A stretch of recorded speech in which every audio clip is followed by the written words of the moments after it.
مفتی صاحب، جنت کے حوالے سے ذرا ارشاد فرمائیے کہ اللہ تعالیٰ نے قرآن و حدیث کی روشنی میں ہمیں کیا کیا بتایا ہے اور کیسے سمجھایا ہے جنت کے حوالے سے۔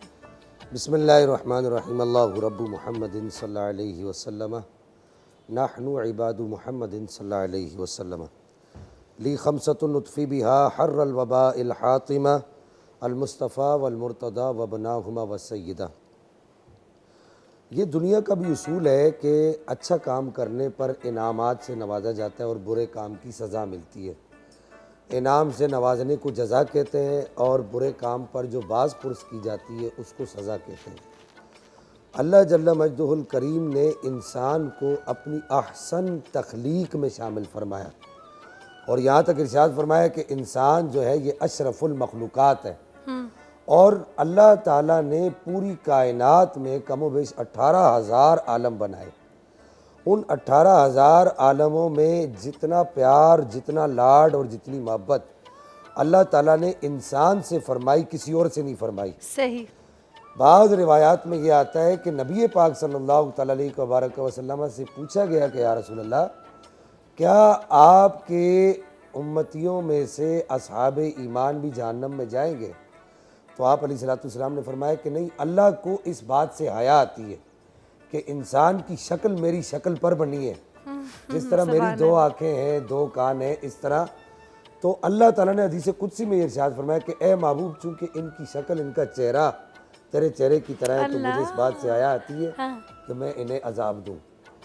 تو اچھے کام پر اللہ جل مجدہ الکریم جو انعام عطا فرمائے گا، جو بات میں عرض کر رہا تھا، وہ جنت ہے۔ صحیح۔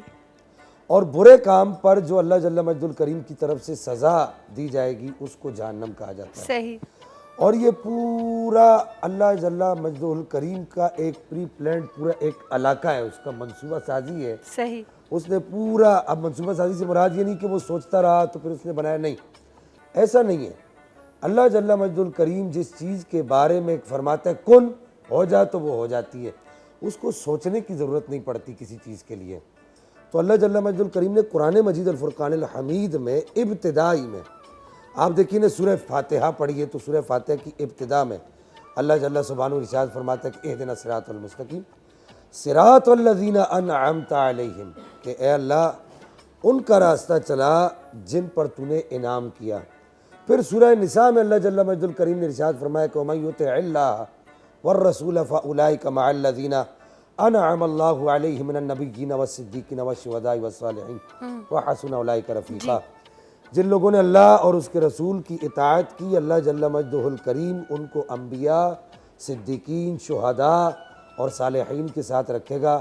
اور ارشاد فرمایا کہ اللہ جل مجدہ الکریم نے آگے ارشاد فرمایا وحسن اولئک رفیقا، اس سے بڑھ کر اچھے تمہارے پڑوسی اور کون ہوں گے کہ تم ان لوگوں کی صحبت میں رہو گے۔ بالکل بالکل۔ جنت میں اللہ جل مجدہ الکریم نے جہاں اپنی نعمتوں کو قرآن پاک میں بیان کیا ہے کہ فرمایا کہ وہاں ایسے پھل ہوں گے جو کسی نے نہ سنے ہوں گے، نہ دیکھے ہوں گے، نہ چکھے ہوں گے۔ صحیح۔ اللہ جل مجدہ الکریم نے وہاں پر ایسی نہریں رکھی ہیں جو نہ کسی نے سنی ہوں گی، نہ دیکھی ہوں گی، نہ چکھی ہوں گی۔ 4 مشہور نہریں ہیں۔ پانی کی، کون کون سی؟ دودھ کی نہر ہے، شہد کی نہر ہے، شربت کی نہر ہے اور شراب طہور کی نہر ہے۔ اچھا، شراب طہور کے حوالے سے بات کریں گے اچھا، تفصیل سے۔ یہ شراب طہور ہے، یہ شراب غیر طہور نہیں ہے۔ ہاں ہاں ہاں۔ یہ جو یہاں پر شراب ہے نا تو یہ شراب غیر طہور ہے۔ اچھا، شراب عربی زبان میں کہتے ہیں کسی بھی مشروب کو، پینے والی چیز کو، تو وہ طہور وہ کیا چیز ہے۔ اور پھر آپ کو حیرت کی بات یہ بھی بتاؤں کہ جنت میں جو نہریں ہوں گی نا، وہ ہر جنتی کے گھر کے پاس سے نہیں گزریں گی، ایک بات، پھر بلکہ جو جنتی جس چیز کو چاہے گا نا کہ اس کو دودھ اچھا لگے گا تو اس کے گھر کے پاس سے دودھ کی نہر گزرے گی۔ اچھا، اگر اس کو شہد اچھی لگے گی تو اس کے گھر کے پاس سے شہد کی نہر گزرے گی۔ صحیح۔ اور یہاں تک کہ جنت کی نہروں کی جو کیفیت جو بیان کی جاتی ہے کہ وہ جنت کی نہروں کی کیفیت کیا ہے، تو آپ کو حیرت ہوگی کہ جنت کی نہر وہ اس طرح جیسے کھدائی ہوتی ہے نا، وہ نہریں اس طرح نہیں ہوگی بلکہ وہ زمین کے اوپر چل رہی ہوگی۔ اللہ جل مجدہ الکریم اس بات پر قادر ہے، وہ چاہے تو جس طریقے سے نہروں کو چلائے، یہاں پر کسی کے ذہن میں کوئی سوال نہ آئے، وہ قادر مطلق ہے، وہ پاک پروردگار ہے۔ وہ جیسے ملکہ زبیدہ نے اپنا حق مہر رکھا نا کہ عراق سے لے کے مدینہ المنورہ تک جو ہے وہ ایک نہر کھدوائی جائے، تو وہ بادشاہ جو تھا اس وقت کا، تو اس نے کہا کہ میں تمہارے حق مہر میں اتنا خرچہ ہوا، تو اس نے اس کاغذ پھاڑ دی، اس نے کہا کہ ترکنا الحساب الی یوم الحساب، ہم نے حساب کو یوم حساب کے لیے ترک کر دیا۔ تو اگر جنت حاصل کرنی ہے تو وہ نیک اعمال اور وہ اچھے اعمال جو قرآن پاک میں اور احادیث طیبات میں ارشاد فرمائے گئے وہ کریں گے تو جنت حاصل ہوگی، ورنہ جنت حاصل نہیں ہوگی۔ بعض لوگوں کو یہ غلط فہمی ہے کہ وہ کہتے ہیں کہ بھائی اپنی تو جنت پکی ہے، ہم تو پکے جنتی ہیں۔ تو جب تک اللہ جل مجد الکریم کے احکامات پر عمل نہیں کریں گے تو آپ جنتی کیسے ہوں گے؟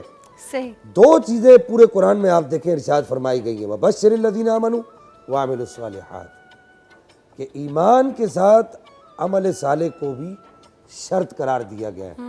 اچھا، ایمان کی شرط عمل صالح نہیں ہے، نجات کی شرط عمل صالح ہے۔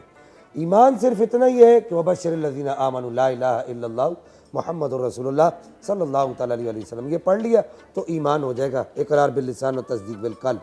لیکن اس کے ساتھ ساتھ اگر عمل صالح کرے گا تو جنت ملے گی، اگر عمل صالح نہیں کرے گا تو جنت نہیں ملے گی۔ صحیح۔ یہاں میں آپ کو ایک بڑی ایمان افروز بات جنت کے حوالے سے عرض کروں کہ حضرت سیدنا سرکار تاجدار صداقت حضرت ابوبکر صدیق رضی اللہ تعالیٰ عنہ و ارضہ عنہ نے ایک مرتبہ نبی پاک علیہ السلام کی بارگاہ میں عرض کی کہ یا رسول اللہ صلی اللہ تعالیٰ علیہ وبارک وسلم، میں جنت میں کہاں ہوں گا؟ تو نبی پاک علیہ السلام نے پہلے تو یہ اعلان فرمایا کہ 360 خصلتیں ایسی ہیں ان میں سے اگر ایک بھی کسی میں پائی جائے تو وہ جنتی ہے۔ صحابہ کرام کا مجمع تھا، جمع غفیر تھا، تو حضرت ابوبکر صدیق نے عرض کیا یا رسول اللہ ان میں سے کچھ مجھ میں بھی ہے؟ تو نبی پاک علیہ السلام نے ارشاد فرمایا کہ تو وہ واحد آدمی ہے جس میں 360 کی 360 خصلتیں پائی جاتی ہیں۔ اللہ تو اکبر۔ عرض کی یا رسول اللہ میں جنت میں کہاں ہوں گا؟ فرمایا ابو بکر تو ہمارے پڑوس میں ہوگا۔ تو اس وقت حضرت ابوبکر صدیق رضی اللہ تعالیٰ عنہ نے ایک ٹھنڈی آہ بھری۔ تو بعد میں کچھ لوگوں نے حضرت ابوبکر صدیق سے پوچھا کہ آپ نے ایسے کیوں کیا؟ فرمایا کہ میں پریشان تھا کہ یار میں جنت میں ہوں گا، مجھے نبی پاک نہیں نظر آئیں گے تو پھر ایسی جنت میں جانے کا کیا فائدہ؟ مجھے کیا مزہ آئے گا، کیا سکون آئے گا، کیا اطمینان آئے گا؟ تو میں یہ سمجھتا ہوں کہ جنت میں بھی اگر جنت ہے، بس یہ آخری جملہ کہہ دوں کہ اگر جنت میں بھی جنت ہے تو وہ نبی پاک علیہ السلام کا دیدار ہے یا رب کائنات کا دیدار ہے۔ وہ کسی نے بڑی پیاری بات کہی ہے کہ حشر کا دن بڑا دیکھنے والا ہوگا، حشر کا دن بڑا دیکھنے والا ہوگا، زلف لہرا کے جب وہ آئیں گے پھر قیامت پہ بھی ایک اور قیامت ہوگی۔ سبحان اللہ، سبحان اللہ۔